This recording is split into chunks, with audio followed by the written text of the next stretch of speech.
Menteri Kesehatan Republik Indonesia Nafsiyah Mboy mengakui obat-obatan yang beredar di Indonesia banyak yang mengandung zat-zat yang tidak halal.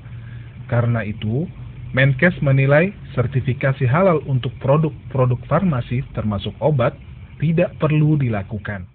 Untuk sementara kami mengusulkan supaya obat dan vaksin itu dipisahkan dulu, dibedakan dulu dari makanan dan minuman. Itu saja yang kita usulkan dulu sekarang.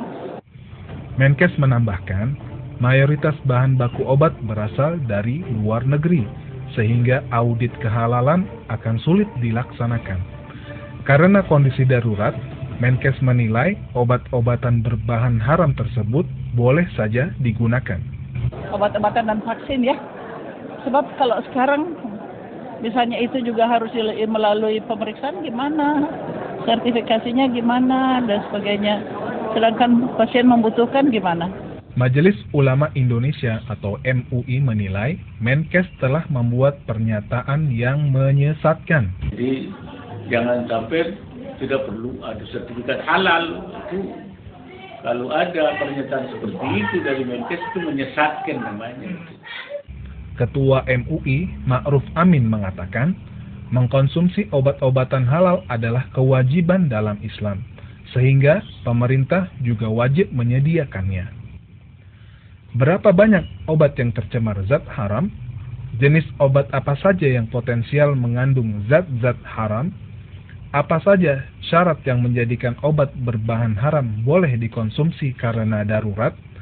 Lalu, siapa pihak yang berhak menyatakan obat berbahan haram boleh dipakai karena darurat? Simak terus liputan utama Hidayatullah Pidi kali ini. Percayanya kalau lanjut Bisa nggak percaya banget. Jadi kita harus teliti ya.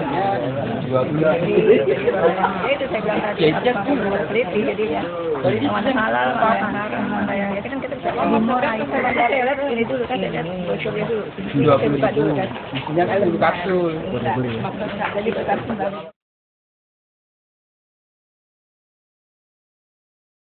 Ada obat itu.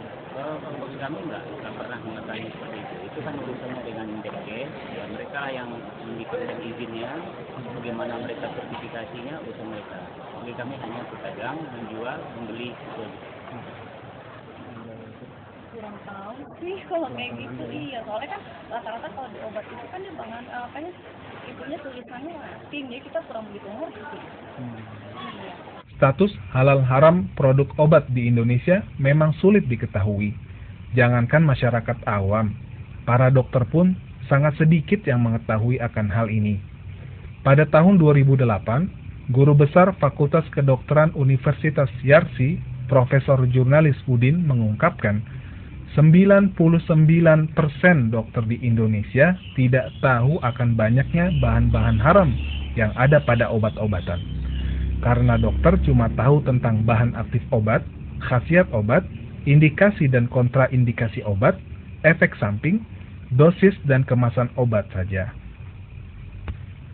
Ikatan Dokter Indonesia atau IDI juga mengakui hal tersebut. Ketua Pengurus Besar IDI, Zainal Abidin mengatakan, dokter membutuhkan kejelasan status halal haram obat agar bisa memberikan pilihan kepada pasien. Memang tidak mengetahui. Karena itu perlu informasi dari produsen obat tentang obat itu. Kami hanya menggunakan, seperti juga mungkin tingkatannya lebih sedikit aja dibanding masyarakat pasien. Nah, kalau dokternya saja tidak mengetahui itu, maka gimana memberitahukan kepada pasiennya. Jadi itu menurut saya apa yang disampaikan Pak dokter jurnalis itu betul. Karena itu kami dokter ini juga membutuhkan supaya bisa memberikan penjelasan, memberikan alternatif bagi pasien. Direktur Lembaga Pengkajian Pangan, Obat-obatan dan Kosmetika Majelis Ulama Indonesia atau LPPOM MUI, Lukmanul Hakim mengatakan, jumlah produk obat yang tersertifikasi halal masih di bawah 1%. Katanya, dari 30.000 produk obat yang diproduksi, hanya 22 produk obat saja yang telah lulus uji halal. Kata Lukman, rendahnya angka tersebut karena sertifikasi halal belum diwajibkan oleh pemerintah. Kalau dilihat dari yang beredar memang nggak sampai 1% ya, nggak 1%.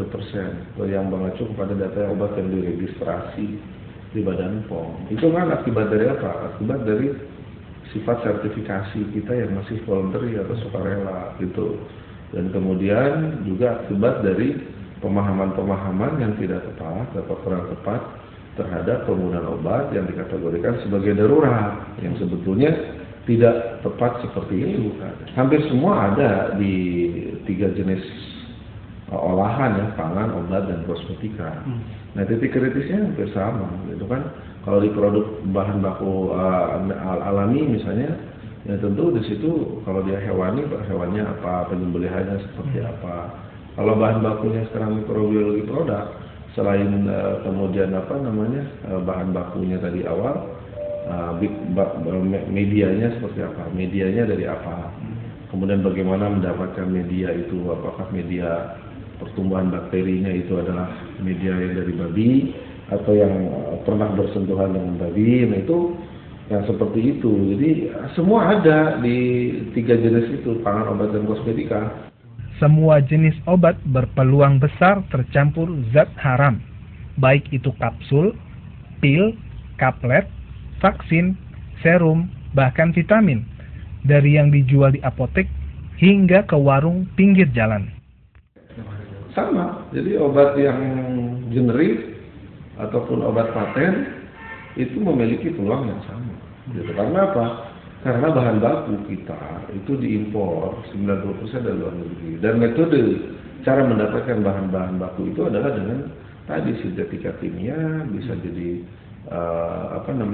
sintesis dari alami ya misalnya, atau juga mikrobiologi gitu, seperti itu. Meski bahan baku obat begitu kompleks dan berasal dari luar negeri, LP POM MUI mengaku siap mengaudit setiap jenis obat yang beredar. Iya, kita siap pada pengetahuan sains dan teknologi untuk 3 kelompok itu kita sudah siap, pangan, obat, dan